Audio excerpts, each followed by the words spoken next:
woman on the side of the road should not have been alive. And the moment I saw her turn her head in my rearview mirror, every instinct in my body screamed that I was already too late. I need to say this first because nobody ever believes stories like mine. I don't drink.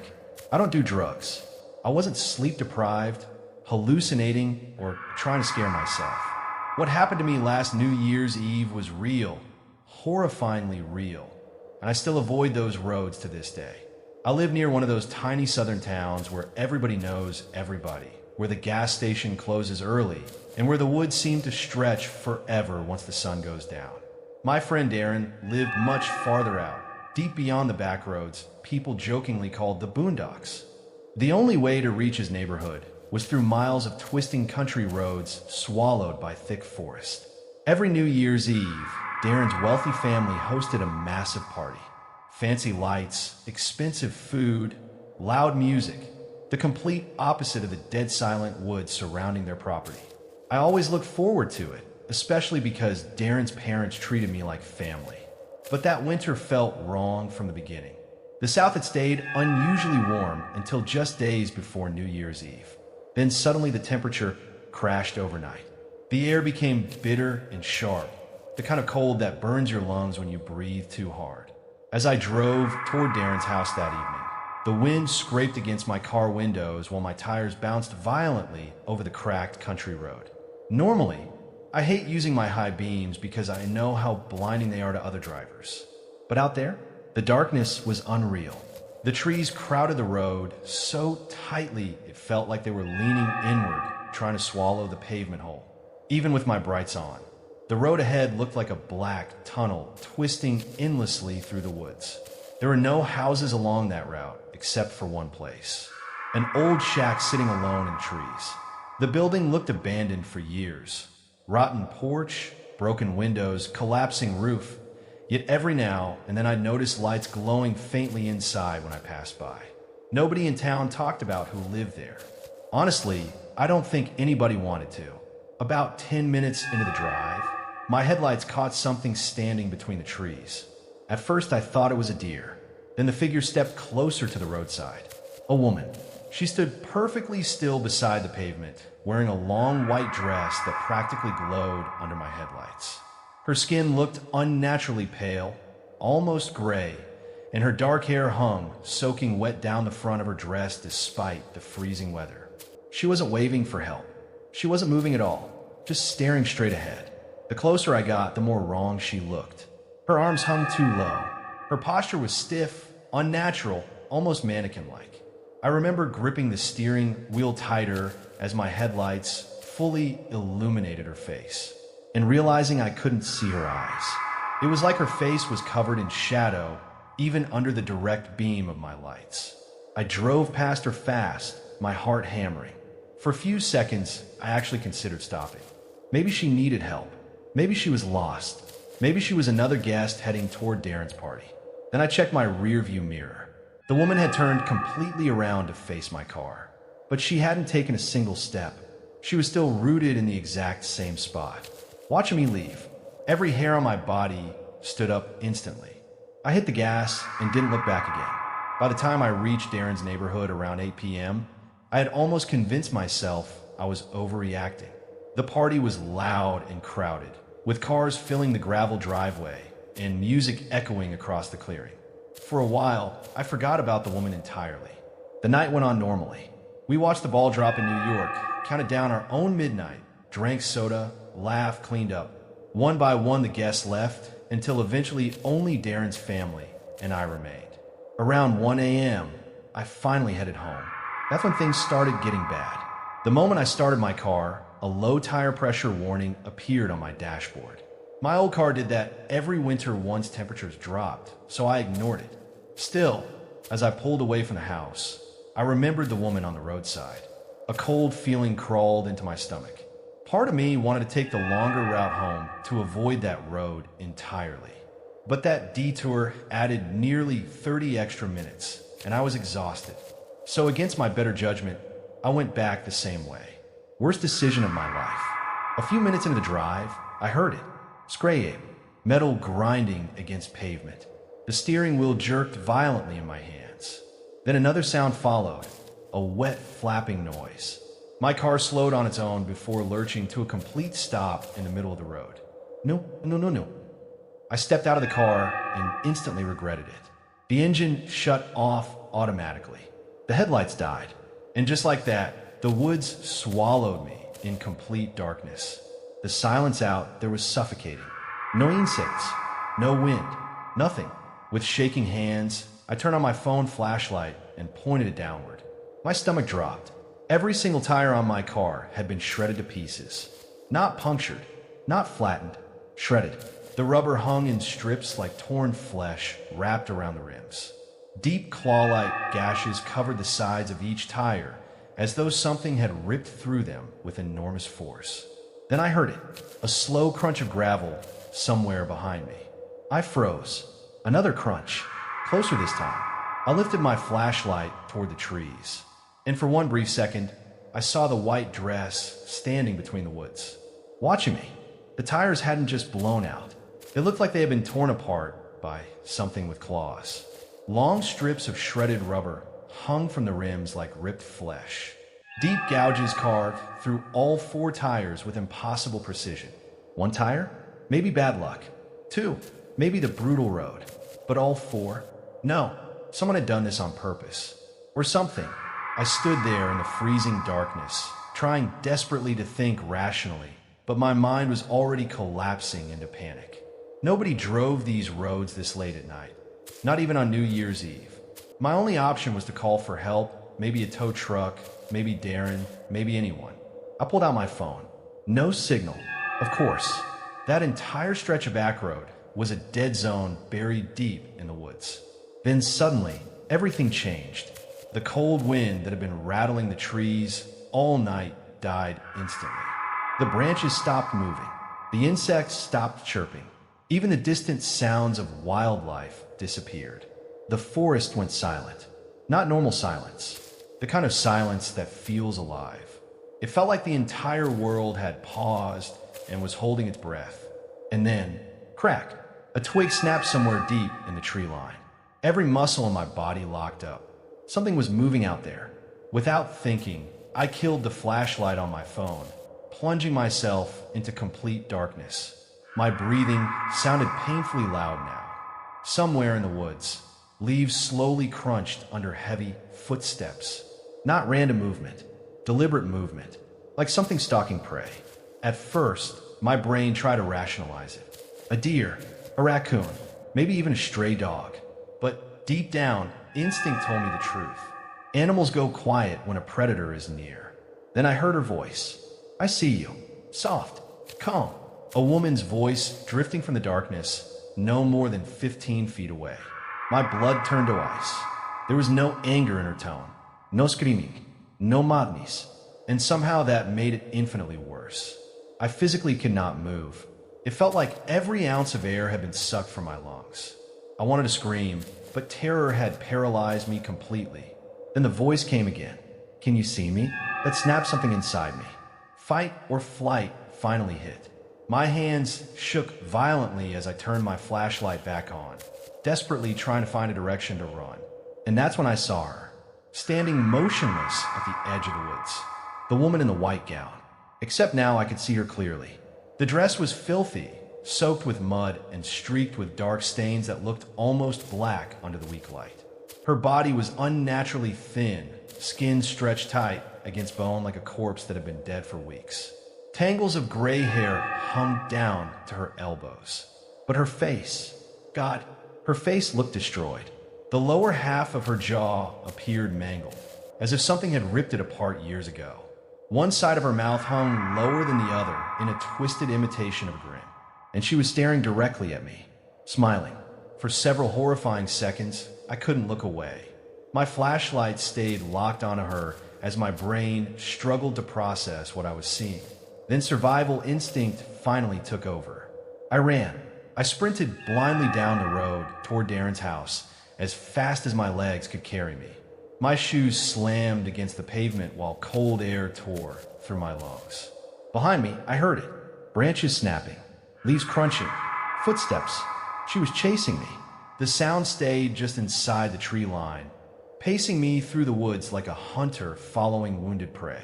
Every time I glanced sideways, I thought I saw flashes of white moving between the trees. The abandoned shack I'd passed earlier was technically closer than Darren's house. But in that moment, one horrifying thought consumed me.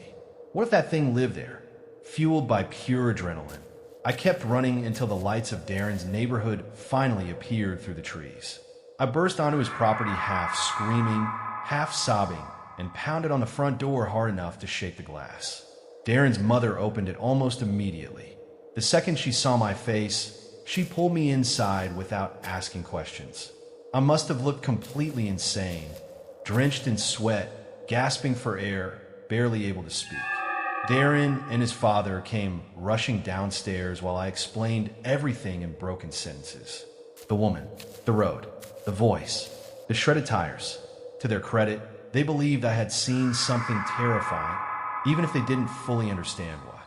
Darren's father called the police and a towing company while they insisted I stay the night. I agreed instantly.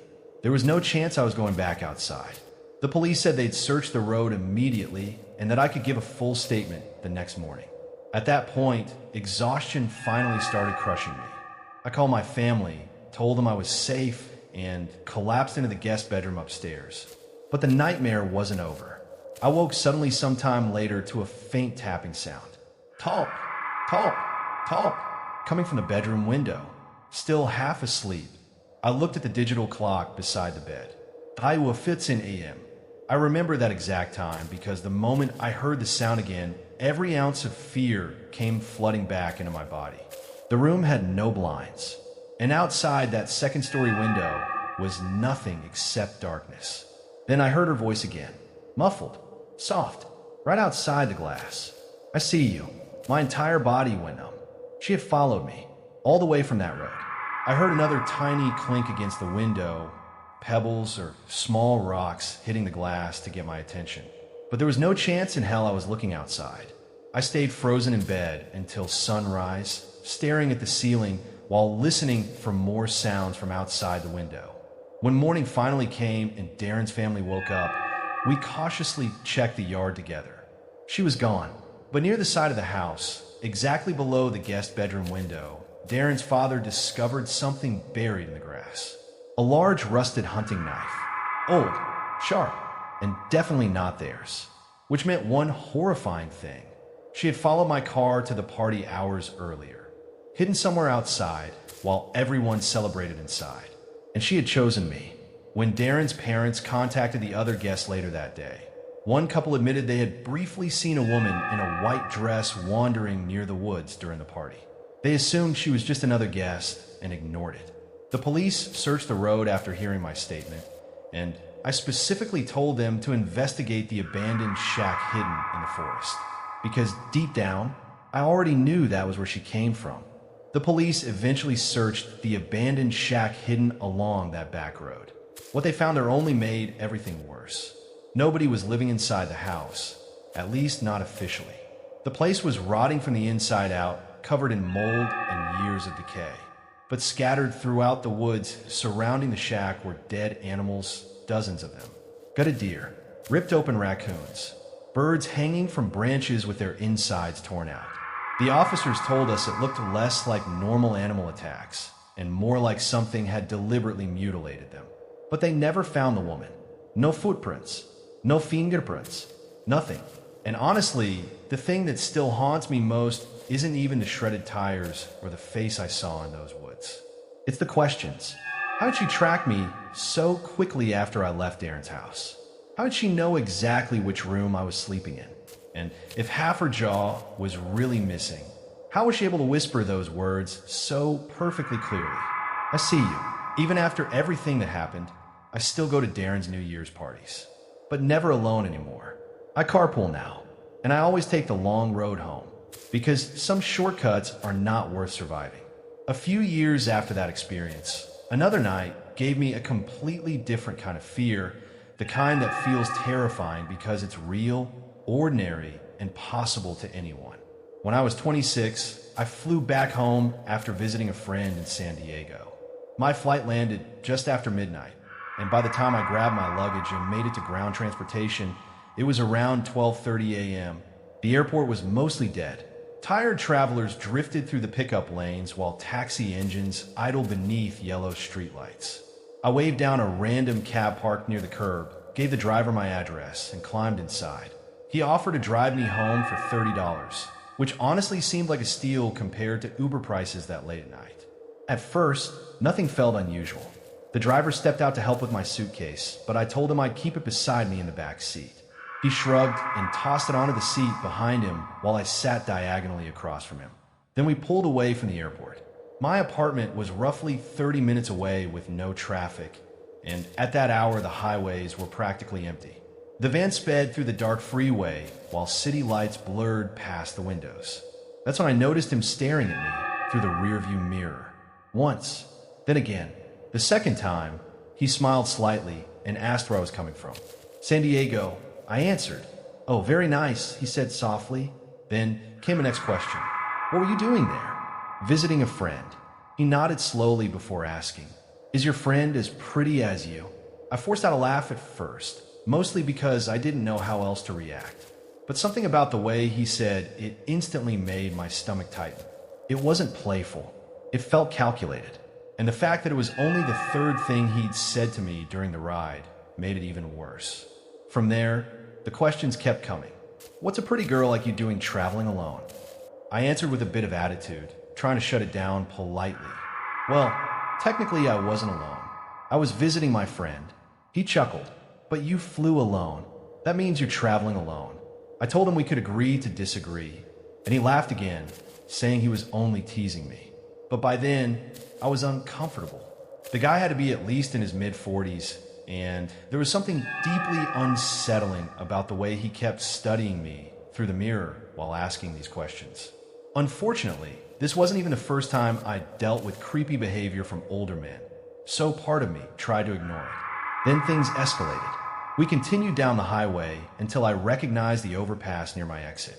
But the driver didn't slow down. We flew right past it. That was my exit, I said immediately. No response. The cab kept speeding forward. I spoke louder this time. Hey, that was my exit. Finally, he apologized casually and said he'd take the next one instead. A cold wave of anxiety hit me instantly.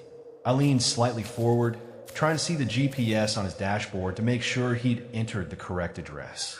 But the screen was angled away from me on purpose, almost like he didn't want me seeing it. The next exit was nearly a mile ahead. By then I was sitting upright, fully alert. As we approached it, I spoke clearly and firmly. You need to get off here. Without acknowledging me, he switched on his blinker and exited the highway. For a second, I caught his eyes in the mirror again. This time he looked annoyed, not embarrassed, not apologetic, annoyed. But less than a minute later, his expression changed completely. Do you have a boyfriend? I answered instantly. Yes, he lives with me. The lie came out so fast it barely felt like a conscious decision. I noticed him staring at me again through the mirror, probably realizing how quickly I answered. Then he asked, What's your boyfriend's name? That was the moment real fear kicked in. Not discomfort, not awkwardness. Fear, because that question didn't sound flirtatious anymore. It sounded investigative, like he was testing whether I was lying. I decided I was done talking. I told him I was putting my headphones in, then shoved my nearly dead AirPods into my ears just to create distance between us. There wasn't even music playing. I just wanted him to stop speaking to me. Quietly, I texted my family group chat and a few close friends. Creepy taxi driver. Share my location just in case. Nobody answered, except my older brother, who happened to still be awake 2 hours away. His reply came almost immediately.